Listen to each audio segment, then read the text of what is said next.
Oh, so as we reflect on the class, it's gone really, really fast. It's a condensed class, so there's a lot to take in. But that first week or whatever, fundamentals and processes allowed to kind of open up with definitions and things like that and understanding some of the laws a little better as far as requirements for federal guidelines. Professionally and personally, it's just as the world opens up, knowing what people have as a service available to them is always better.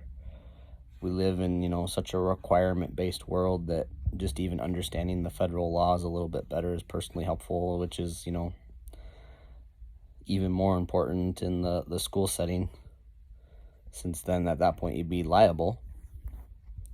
High incidences and disabilities, just understanding some of the listings, how they fit in, on what is considered disability, not disability, some of the smaller cases as far as like percentages of populations, on what we have currently available, how some of the low incidences are increasing, but they're still considered low incidences and they're kind of grouped together since they are low incidence.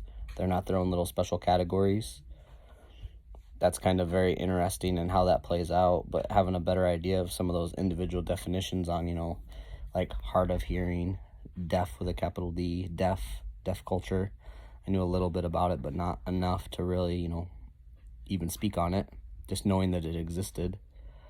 Other exceptionalities, reading about how like gifted students, quote unquote, how it's kind of monitored a little bit and how it's checked in on.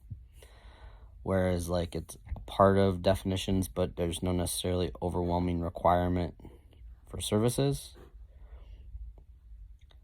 Other than that, it's just been a very, very fast-paced course and a lot to take in, but, each one is kind of fit in well with how they've organized it, from high incidence, low incidences, and how they're grouped together, and then going through case studies and trying to apply the case studies with each little individual student and seeing how that plays out, kind of almost like in a real-life scenario, or how we think through those individual students and what our processes are on them. It'd be kind of interesting to see how some of the case studies might have ended up different amongst us as teachers, to see that how the same students might get serviced in different ways and still be acceptable under the law. There's a lot more. It's really hard to say like how I'm going to share this individually with other teachers, because it's just, following guidelines and putting, theory and story from book into practice. And it's not like I'm going to specifically say, well, this book said this because of this is why we're going to do this.